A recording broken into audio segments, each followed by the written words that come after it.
Fighters do make excuses. If he really didn't train for that fight, could he have went into that ring 100% confident? No. No. Especially when you're going to get into a place where the truth comes to you very fast in that squared circle. De La Hoya faced his own moment of truth in his middleweight debut. He prepared to face the unheralded Felix Sturm while handling other fighters as president of Golden Boy Promotions. Once Oscar began taking a more vigorous role in the promoting field, it seemed that it did detract from his boxing. Roy Jones, I think that's the softest body I've ever seen Oscar De La Hoya bring into the ring. When Oscar appeared in that fight, it looked like he had been eating a lot of Mexican food. He had said he was in shape, but he wasn't. And when he finally entered the ring and people saw that extra weight on him, they'd never seen him like that. Don't get discouraged, man. Relax. Can't move. Sturm's the kind of guy, in the old days, he would have just polished off.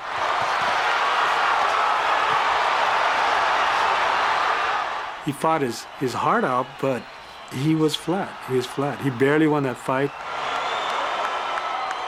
If De La Hoya's win over Felix Sturm was lackluster, his next bout promised to be anything but. In September 2004, the refocused De La Hoya squared off with undisputed middleweight champion Bernard Hopkins. I and many others didn't think Oscar belonged in the ring with Bernard in the first place. Bernard was bigger, stronger, a true middleweight. Oscar De La Hoya will have to fight a perfect fight to win tonight. After the first 3 rounds, De La Hoya was ahead on every scorecard. But Oscar De La Hoya is fighting the fight that he wants more than Hopkins is right now. He was making a better effort than many of us anticipated. But going into the 9th round, Hopkins had established control of the fight. The jab's gonna get the job done. That's my round. All right? That's my round. Counter with the jab, baby. All right. Hopkins didn't seek and destroy De La Hoya, but De La Hoya waited. He was very tentative. He was a guy that didn't do much in that fight. He didn't act like a guy that had to do this anymore. And finally, Hopkins jumped in and hit him a left hook in the body. And down goes De La Hoya on a body punch by Hopkins. And he's not going to make it up. When De La Hoya went down, it was totally unexpected. To watch him there was total, almost quiet. The quiet wasn't for Hopkins and his lethal liver shot. The quiet was watching Oscar on the floor, gasping for breath. It was a perfect punch right to the liver. And any fighter knows that when you get hit with one of those punches, it paralyzes you. I couldn't get up. I just couldn't get up.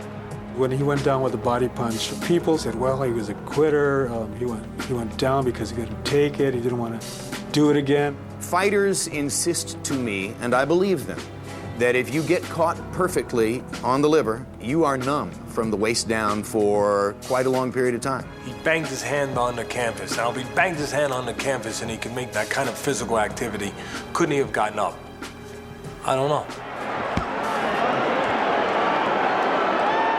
All I can say is that I have seen and felt and sensed some deterioration in the behavior of De La Hoya. Was it a punch unlike anything you ever felt before because he was bigger, or did it just happen to hit you in a vulnerable spot? He got me right on the button. I tried, believe me, I tried getting up.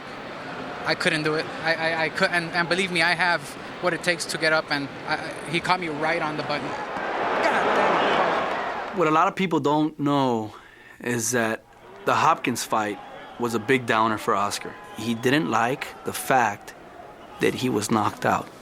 He was depressed. He didn't want to train, not even to jog. I mean, this is a person that's always been physically fit. With training on the back burner, De La Hoya devoted more time to his ever-expanding business empire. He's got buildings, he's got Spanish language newspapers, he's opening a bank. Beyond that, he settled into his marriage with Millie. He's just had a baby. Everywhere he would go, they would ask him, champ, when are you coming back? We're with you, we're behind you. Watching fights, watching some of our fighters promoting fights. Little by little, that fire started burning again. And that's probably the biggest question of this fight. Has Oscar the businessman been able to take off his suit, put on his trunks, and become Oscar the fighter again? all we remember is him lying on the floor from a body shot from Bernard Hopkins. And he's going to fight Mayorga to try to erase that picture. I have to become world champion again. It's in me. I'm hungry for it. And it has to be against the toughest fighter out there. And so that's why we picked Mayorga. This guy has the dirtiest mouth I've ever heard. Every press conference we did, I mean, just saying absurd things. Dile a tu mujer que te dé huevo en la mañana para que te pares a pelear conmigo. No te vayas a tirar como cuando te tiraste con Bernajoki, playo. No sabes ni representar tu raza, maricón. Por eso, mira, todos los latinos van a estar conmigo. He started talking bad about Oscar's family. That really, really pissed Oscar off. Tú le faltaste respeto a dos cosas que yo amo. Dos cosas. Ayer dijiste algo de mi esposa. Sí. Y ahora mencionaste a mi raza. Y con eso no se juega. Y te voy a noquear. Mayo 6 te voy a noquear. While De La Hoya's fire has clearly been stoked, Mayorga's passion is just as intense.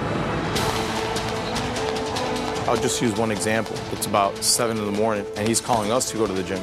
That's unheard of with him. He wants this one bad. He really wants this one bad. He wants not only to beat Oscar, he wants to destroy him.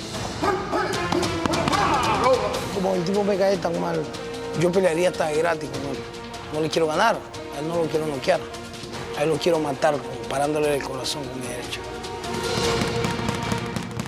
De La Hoya is more beautiful than he's ever been. I think it has to be a little bit more than just being angry at the guy because he called you a couple of names. You better really have the appetite. Well, it's a dangerous fight for De La Hoya. There's no question about it. You don't know after all this time how he's going to deal with getting hit. Oscar has this great legacy in boxing, and to lose to Mayorga, he won't be able to recover. A loss would be devastating. Losing to a reckless, wild man like Ricardo Mayorga would be the most damaging loss of his career and would suggest it's time for Oscar De La Hoya to consider not fighting anymore. As a showdown looms, only one thing is certain. On May 6th, the countdown concludes. The fight begins.